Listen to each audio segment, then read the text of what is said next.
Very good morning everyone team. ఈరోజు చాలా important update అయితే మాత్రం ఉంది. మార్కెట్ అవర్స్ క్లోజ్ అయిన తర్వాత దాని గురించి డిస్కస్ చేసుకోవాలి. యూఎస్ మార్కెట్స్ న్యూట్రల్గా క్లోజ్ అయినాయి. ఇండియన్ మార్కెట్స్ కూడా న్యూట్రల్గానే ఓపెన్ అవుతుంది. కానీ నిన్న ఇరాన్ వాళ్ళు అయితే మాత్రం యూఏఈలో ఉన్న ఆయిల్ ఇన్ఫ్రాస్ట్రక్చర్స్ మీద అటాక్ చేయడం మొదలుపెట్టారు.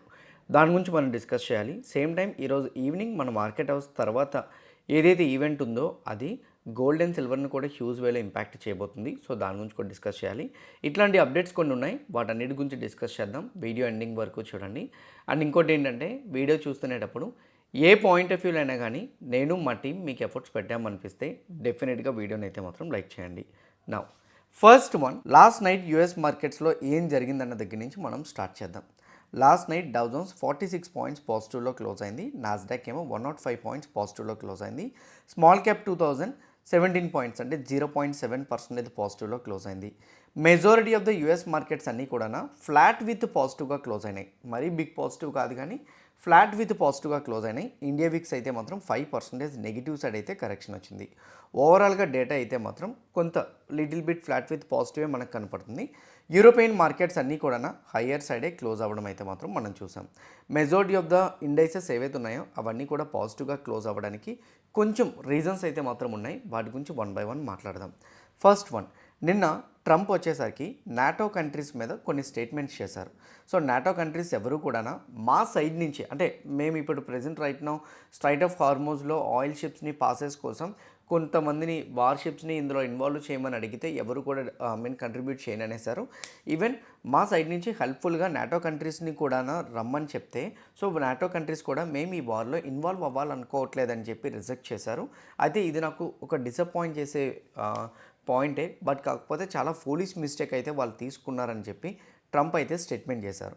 అండ్ ఇంకోటి ట్రంప్ కూడా చెప్తున్న దాని ప్రకారంగా లాస్ట్ టైం లైక్ ఒక 3 months back or 4 months back అనుకుంటా ట్రంప్ అయితే నాటో కంట్రీస్ నుంచి బయటకు వచ్చేస్తాం, యునైటెడ్ నేషన్స్ ఏదైతే ఉందో ఇప్పుడు ప్రెజెంట్ రైట్ నో వీళ్ళది ఒక యూనిటీగా అండ్ అందులో నాటో కంట్రీస్ కూడా ఒక పార్ట్ అండ్ అట్లనే నాటో కంట్రీస్లో నార్మల్గా నాటో కంట్రీస్లో యూఎస్ కూడా ఒక పార్ట్.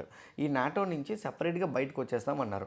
యునైటెడ్ నేషన్స్ని పక్కన పెట్టి మేము సపరేట్గా ఒక నేషన్ని క్రియేట్ చేస్తామని కూడా చెప్పారు. అది లాస్ట్ టైం బిల్ కూడా పాస్ అయింది. ఇప్పుడు ప్రెజెంట్ రైట్ నో నాటో నుంచి బయటకు వస్తామని లాస్ట్ టైం ఏదైతే చెప్పారో ఈసారి అది మాట్లాడలేదు.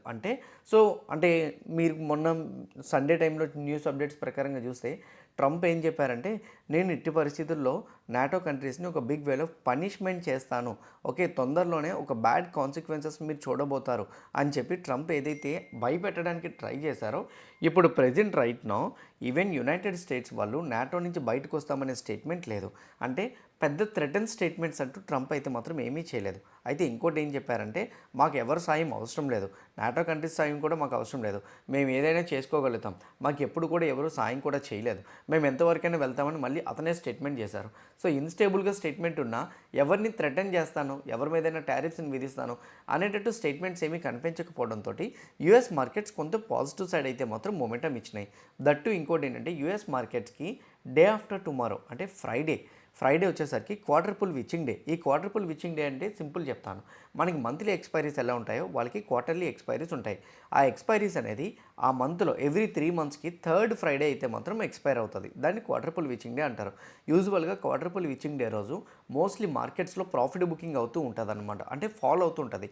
కానీ ఇప్పుడు ఎందుకు మార్కెట్స్ కొంచెం పాజిటివ్ సైడ్ మూవ్ అవడానికి ట్రై చేస్తుందంటే ఆ ఫాల్ అనేది లాస్ట్ 10 daysలో అయిపోయింది కాబట్టి ఇప్పుడు అది షార్ట్ కవరింగ్గా మారి హయ్యర్ సైడ్ క్లోజ్ అవ్వడానికి అయితే హెల్ప్ అవుతుంది. ఈ రెండు రీజన్స్ అయితే మాత్రం ఒక పార్ట్. నా థర్డ్ వన్ ఇంకోటి ఉంది, ఈరోజు ఈవినింగ్ చాలా ఇంపార్టెంట్ అని చెప్తున్నాను కదా, అదేంటంటే యూఎస్ మార్కెట్స్కి ఈరోజు evening Fed interest rate decision ఉంది. ఈరోజు నైట్ 11:30కి approximately Fed interest rate decision తెలియజేయబోతున్నారు. అయితే గుర్తుపెట్టుకోండి ఇంట్రెస్ట్ రేట్స్ని అయితే అన్చేంజ్డ్గానే పెడుతున్నారు. కానీ దాని తర్వాత 11:30కి ఎఫ్ఓఎంసీ ఎకనామిక్ ప్రొజెక్షన్స్ అని ఉన్నాయి. ఎకనామిక్ ప్రొజెక్షన్స్ అంటే బేసిక్గా మనకు ఆర్బీఐ ఈవెంట్లోని GDP, inflation expectations, same time మనకి జాబ్ రిపోర్ట్ ఉండదు, వాళ్ళకి జాబ్ రిపోర్ట్ డేటా ఎక్స్పెక్టేషన్స్ ఇవన్నీ ఉంటాయి. అవన్నీ కూడా వాళ్ళు ఇస్తారు. అది అయిపోయిన తర్వాత 12 o'clockకి ప్రెస్ కాన్ఫరెన్స్ ఉంటుంది. అందులోని ఎవరైతే మీడియా వాళ్ళు ఉంటారో వాళ్ళు అడిగిన క్వశ్చన్స్కి వీళ్ళు ఆన్సర్ చెప్తుంటారు. ఆ కాన్ఫరెన్స్ టైంలోని వీళ్ళు కమింగ్ ఇంట్రెస్ట్ రేట్స్ టైమ్స్లోని ఎట్లాంటి కైండ్ ఆఫ్ డెసిషన్ తీసుకోబోతున్నారు, నెక్స్ట్ వాళ్ళు 1 ఇయర్లో ఎకానమీ ఎలా ఉంటుందని ఎక్స్పెక్ట్ చేస్తున్నారు, ప్రజెంట్ డెట్ గురించి ఏమైనా యాక్షన్ తీసుకుంటారా, ఏమైనా లిక్విడిటీ ఇన్ఫ్యూజ్ కోసం డెసిషన్స్ తీసుకుంటారా, ఇట్లాంటి కైండ్ ఆఫ్ పాయింట్స్ అనేది మాట్లాడతారు. ఇందులో ఏదైనా కానీ మార్కెట్స్లో నెగిటివ్గా కానీ మాట్లాడినట్టు అనిపిస్తే మాత్రం బిగ్ వేలో క్రాష్ అవడానికి అవకాశాలు ఎక్కువగా ఉంటాయి. సింపుల్ అండ్ షార్ట్లో చెప్పాలనుకుంటే ఇంట్రెస్ట్ రేట్స్ని కమింగ్ డేస్లో పెంచుతామని, లేదా కమింగ్ డేస్లో మేము ఎకానమీ చాలా వీక్గా ఎక్స్పెక్ట్ చేస్తున్నాం, ఈ వార్ వల్ల మేము హెవీగా డ్యామేజ్ అయ్యాం, ఎకనామిక్ పరంగా మాకు హెవీగా ఇంపాక్ట్ పడుతుంది అనేటట్టు స్టేట్మెంట్స్ ఉంటే మాత్రం డెఫినెట్గా మార్కెట్ ఫాలో అవుతుంది. మార్కెట్తో పాటు గోల్డ్ అండ్ సిల్వర్ కూడా ఫాలో అవుతుంది.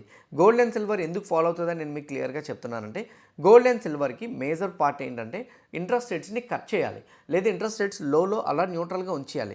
ఇంట్రెస్ట్ రేట్స్ని పెంచుతామని ఏమైనా స్టేట్మెంట్స్ చేస్తే మాత్రం గోల్డ్ అండ్ సిల్వర్లో ఇన్వెస్ట్మెంట్స్ రావు. అందువల్ల గోల్డ్ అండ్ సిల్వర్ని కూడా ఇది ఇంపాక్ట్ చేస్తుంది. ఈరోజు నైట్ గోల్డ్ అండ్ సిల్వర్ని ప్లస్ మార్కెట్ని డిసైడ్ చేసే ఫ్యాక్టర్ కాబట్టి మన మార్కెట్స్లో సెకండ్ హాఫ్ తర్వాత చాలా వాలటిలిటీ ఉంటుంది. మనకి మార్కెట్ క్లోజ్ అయిపోయిన తర్వాత ఏదైనా ఈవెంట్ ఉంది అని అంటే 2 తర్వాత నుంచి ట్రేడింగ్ని అవాయిడ్ చేసేయాలి. ఎందుకంటే 2 o'clock నుంచి మార్కెట్ చాలా వాలటైల్గా ఉండడం అయితే మాత్రం స్టార్ట్ అవుతుంది. అందుకే ఇట్స్ బెటర్ నా ఒపీనియన్ ప్రకారంగా ఈరోజు 2 వరకే ట్రేడ్ చేయండి, 2 తర్వాత ట్రేడ్ చేయొద్దు.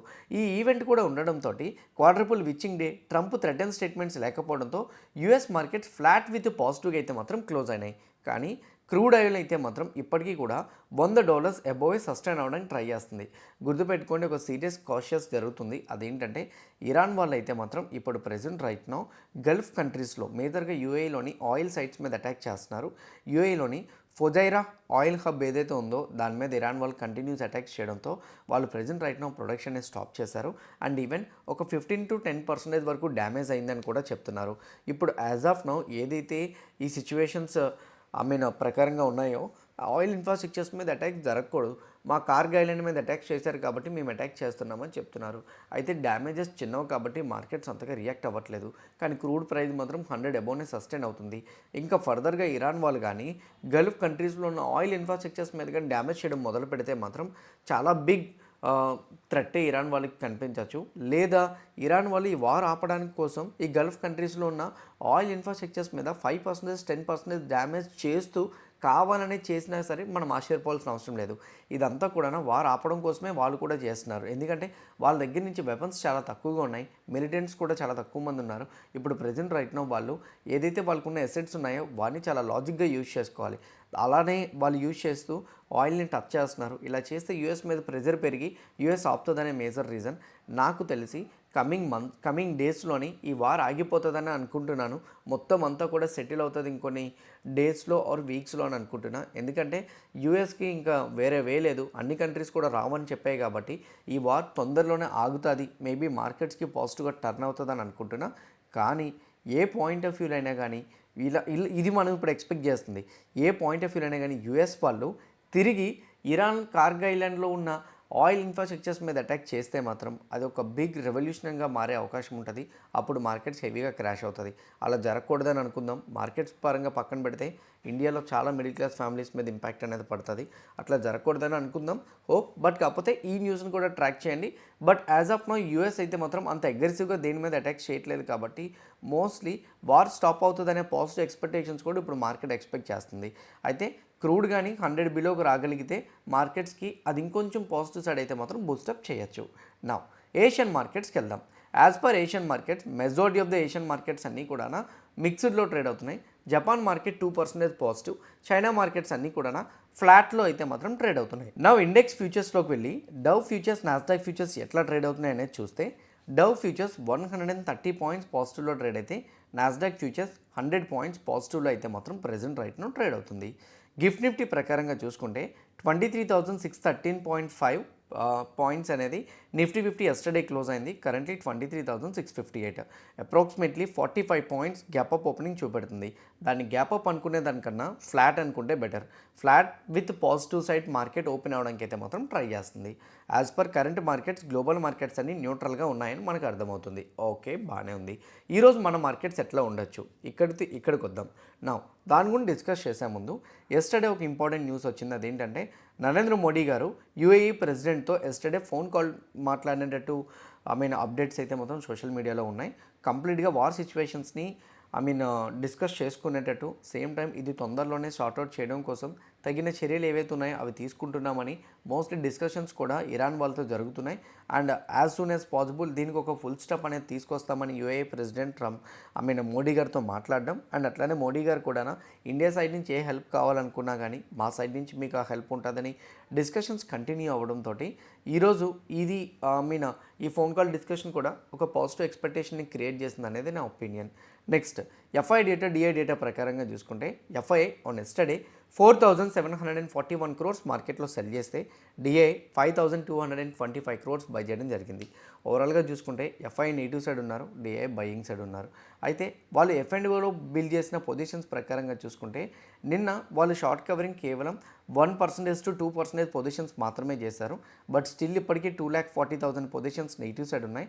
ప్రొప్రైటరీ ట్రేడర్స్ కూడా 5,53,000 పొజిషన్స్ అయితే మాత్రం నెగిటివ్ సైడ్ యాడ్ చేసి పెట్టుకున్నారు. Options side, index options side FII. Proprietary traders 70,000 positions add చేసి పెట్టుకున్నారు. అయితే నిన్న మోర్ దెన్ 50% పొజిషన్స్ని అయితే వాళ్ళు షార్ట్ కవరింగ్ చేశారు. సో ప్రొప్రైటరీ ట్రేడర్స్ చేసిన షార్ట్ కవరింగ్ ఏదైతే ఉందో ఇది కొంచెం మనం పాజిటివ్గానే తీసుకోవచ్చు. బట్ కాకపోతే ఎఫ్ఐఐ పొజిషన్స్ చాలా హెవీగా ఉన్నాయి. మంత్లీ ఎక్స్పైరీ దగ్గర పడుతుంది. ఈ టైంలో వాళ్ళు షార్ట్ కవరింగ్ చేస్తే మార్కెట్స్కి కొంచెం పాజిటివ్ ఎన్విరాన్మెంట్ మనం చూసే ఛాన్సెస్ ఉంటాయి. చూద్దాం ఏం జరుగుతుంది అనేది ఎఫ్ఐఐ సైడ్ నుంచి అయితే మాత్రం. సో ఇప్పుడు మార్కెట్స్ పరంగా వస్తే ఈరోజు నిఫ్టీ ఏం జరగచ్చు అనే పాయింట్ గురించి మనం మాట్లాడుకుంటే ఫస్ట్ వన్ నిఫ్టీ అయితే మాత్రం ఎస్టర్డే కొంత రీకవరీ అవ్వడానికి అయితే మాత్రం మనకి ట్రై చేసింది. సో దాన్ని ఇంట్రాడే టైం ఫ్రేమ్లోకి వెళ్ళిపోదాం. ఇంట్రాడే టైం ఫ్రేమ్లోకి కానీ మనం వెళ్ళిపోతే ఇక్కడ చూడండి నిఫ్టీ 50కి ఎస్టర్డే యొక్క హై ఏదైతే ఉందో ఆ హైని నేను ఇప్పుడు మార్క్ చేస్తున్నా. ఎస్టర్డే హై ఏదైతే ఉందో ఆ హైని నేను ఇప్పుడు మార్క్ చేస్తున్నా. హై పరంగా చూసుకుంటే 23,650 important resistance level. Support level పరంగా చూసుకుంటే సపోర్ట్ లెవెల్ అయితే మాత్రం ఇగోండి 23,350. ప్రజెంట్ రైట్నో ఒకవేళ కానీ నిఫ్టీ 50 ఈ పాజిటివ్లో ఓపెన్ అవ్వడానికి ట్రై చేస్తే మార్నింగ్ హాఫ్లోని 23,650 అబవ్ ఉండడానికి ట్రై చేస్తుందో లేదో చూడండి. మీకు నిన్న కూడా ఒక పాయింట్ చెప్పాను, సింపుల్ అండ్ షార్ట్ అండి. ఎప్పుడైనా previous day closing price above కానీ మార్కెట్ ట్రై చేస్తే మాత్రం లేదా కొంచెం అబవ్ వెళ్ళడానికి ట్రై చేసి కిందకు వస్తుంటే రీటెస్ట్ చేయడానికి ఛాన్సెస్ ఉంటాయి.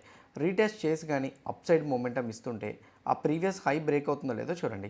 వన్స్ ప్రీవియస్ హై బ్రేక్ అయితే మాత్రం మార్కెట్ ఫర్దర్గా పాజిటివ్ సైడ్ వెళ్ళడానికి ప్రాబబిలిటీస్ అయితే మాత్రం ఉంటాయి. ఇప్పుడు ప్రెజెంట్ రైట్ నౌ 23,650 అబోవ్ కానీ ఫస్ట్ 1 అవర్ సస్టైన్ అవ్వగలిగితే మాత్రం మేబీ మార్కెట్స్లో హయ్యర్ సైడ్ కంటిన్యూ అవ్వడానికి ఛాన్సెస్ అయితే మాత్రం ఉంటాయి. అండ్ ఇంకోటి ఏంటంటే ఒకవేళ దాని అబోవ్ ఫస్ట్ 1 అవర్ సస్టైన్ అయినా రీటెస్ట్కి వస్తుంది 23,650. దీన్ని రీటెస్ట్ చేసుకొని అప్పుడు అప్ సైడ్ కూడా మనం మొమెంటం అయితే మాత్రం చూడొచ్చు. ఇది నిఫ్టీ 50 సైడ్ నుంచి అయితే మాత్రం అప్డేట్. అయితే ఒక్కటి గుర్తుపెట్టుకోండి, ఈరోజు 2 వరకు మాత్రమే ఈ సినారియోస్ జరుగుతాయి. 2 తర్వాత అది పైకి వెళ్తుందా కిందకు వస్తుందా ఏం జరుగుతుంది అనేది చెప్పలేం. నేనైతే మాత్రం ఓవరాల్గా ఈరోజు ట్రెండీ మార్కెట్ కన్నా కన్సల్టేషన్ అవుతుంది అనుకుంటున్నా. ఎప్పుడైనా ఈవెంట్ ఉంటే మోస్ట్లీ మార్కెట్స్ కన్సల్టేషన్లో ఉండిపోతాయి. అయితే ఈరోజు మార్కెట్ అవర్స్లో ఏదైనా కానీ పాజిటివ్ సైడ్ వెళ్ళడానికి న్యూస్ అప్డేట్ వస్తే అప్పుడు ట్రెండీ అవుతుంది అనమాట.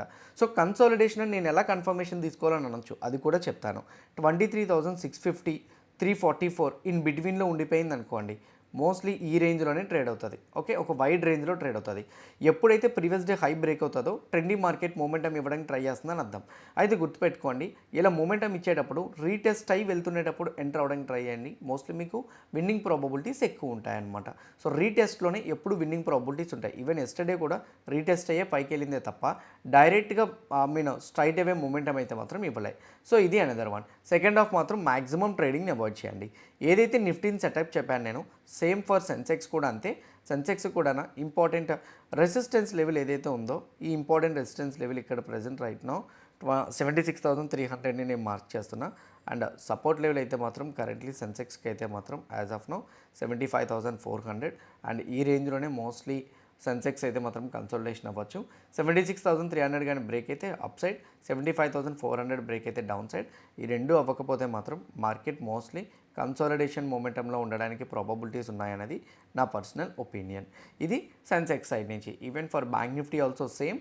బ్యాంక్ నిఫ్టీలో కొంచెం హెచ్డిఎఫ్సి, ఐసిఐసిఐ బ్యాంక్ మొమెంటమ్స్ కరెక్ట్గా ఉంటే మాత్రం మేబీ అప్ సైడ్ చూడొచ్చు. అప్ సైడ్కి కూడా సేమ్ యాజ్ ఆఫ్ నౌ మనం డ్రా చేసుకుంటున్న resistance 55,000 psychological number. And support level ప్రకారంగా అయితే మాత్రం 54,000 200 and anything 54,200 level down side break అయినా 55,000 లెవెల్ అప్ సైడ్ బ్రేక్ అయినా మనం డైరెక్షన్ చూస్తాం, లేదా ఈ రేంజ్లో కన్సల్టేషన్ అవ్వడానికి ప్రాబబిలిటీస్ ఉంటాయి. నా bitcoin and gold and silver గురించి మాట్లాడుకుంటే as of now bitcoin అయితే మాత్రం important resistance level already break అయిపోయింది. నా డైరెక్షన్ మూమెంటం కంటిన్యూ అవ్వడానికి ట్రై చేస్తుంది. స్లోగా బిట్ కాయిన్ 78,000 వరకు వెళ్తుందని అనుకుంటున్నా, లేదనుకుంటే బిట్ కాయిన్ స్లోగా రీటెస్ట్ చేస్తూ ఈ 71,500ని రీటెస్ట్ చేసి 78,000 వరకు మూమెంటం ఇవ్వడానికి ప్రాబబిలిటీస్ ఉంటుందనేది నా పర్సనల్ ఒపీనియన్. అండ్ అట్లనే గోల్డ్ అండ్ సిల్వర్ పరంగా చూసుకుంటే యాజ్ పర్ గోల్డ్ అయితే మాత్రం కరెంట్లీ గోల్డ్ నెగిటివ్ సినారియోస్ చూపిస్తున్నాయి. ఎందుకంటే డాలర్ స్ట్రెంథెన్ అవుతుంది, Fed interest rate decision evening ఉంది కాబట్టి గోల్డ్ అండ్ సిల్వర్ని ఓవర్ నైట్ పొజిషన్ని క్యారీ ఫార్వర్డ్ చేయకుండా నార్మల్గానే పొజిషన్ అయితే మాత్రం చెక్ చేసుకోండి. అండ్ ఎనీథింగ్ ఒకవేళ గోల్డ్ అండ్ సిల్వర్లో నెగిటివ్ సైడ్ కరెక్షన్ కానీ కనపడితే మాత్రం మేబీ ఫాల్ అయితే మాత్రం హెవీగా ఉంటుంది. ఇంట్రెస్ట్ రేట్స్ ఒకవేళ హైక్ చేస్తామని చెప్తే అందుకే ఓవర్ నైట్ పొజిషన్స్ని గోల్డ్ అండ్ సిల్వర్లో ట్రేడ్ చేయొద్దు. 24/7 మీరు గోల్డ్ అండ్ సిల్వర్లో ట్రేడ్ చేయాలనుకుంటే నేను కింద కామెంట్ బాక్స్లో డెల్టా ఎక్స్చేంజ్ రిఫరల్ లింక్ ఇస్తున్నా, ఆ లింక్ క్లిక్ చేసి అకౌంట్ ఓపెన్ చేసుకోండి. డెఫినెట్గా మీరు 24/7 ట్రేడ్ చేసుకోవడానికి మీకు హెల్ప్ అవుతుంది. ఇంపార్టెంట్ స్టాక్స్ పరంగా చూసుకుంటే నిఫ్టీని, బ్యాంక్ నిఫ్టీని ఎక్కువగా ఇంపాక్ట్ చేసేవి లేవు, బట్ కొన్ని ఉన్నాయి చెప్తాను. ఎస్బీఐ వాళ్ళు అయితే మాత్రం 6,051 crores బాండ్స్ ద్వారా అయితే మాత్రం అమౌంట్ని రేజ్ చేయబోతున్నారు. దానికి కూపన్ రేట్ అంటే ఇంట్రెస్ట్ రేట్ 7.05 ఇవ్వడం కోసం రెడీ అయినట్టు తెలుస్తుంది. ఈ అమౌంట్ కానీ రైజ్ అయితే మాత్రం డెఫినెట్గా ఎస్బీఐకి కొంచెం లిక్విడిటీ యాడ్ అయినట్టు అనేది నా ఒపీనియన్. విప్రో అయితే మాత్రం ప్రజెంట్ రైట్ నో హార్నెస్ అనే కంపెనీతో టైఅప్ అవుతున్నారు. దానికి రీజన్ ఏ సాఫ్ట్వేర్ డెలివరీ చేయడం కోసం టైఅప్ అవుతుందని చెప్తున్నారు. మేబీ ఇది విప్రోకి కొంచెం పాజిటివ్గా తీసుకోవచ్చు. టెక్ మహీంద్రా అరేబియా అనే వాళ్ళ సబ్సిడరీ కంపెనీ ఉంది లండన్ది. దాంట్లో 20% స్టేక్ని బై చేశారు. అప్రాక్సిమేట్లీ దాని value 206 crore. So present right now ఆ కంపెనీ మీద కంప్లీట్గా టెక్ మహీంద్రా వాళ్ళు 100% ఓనర్షిప్ని మెయింటైన్ చేస్తున్నట్టే. ఇది కొంచెం పాజిటివ్గా తీసుకోవచ్చు.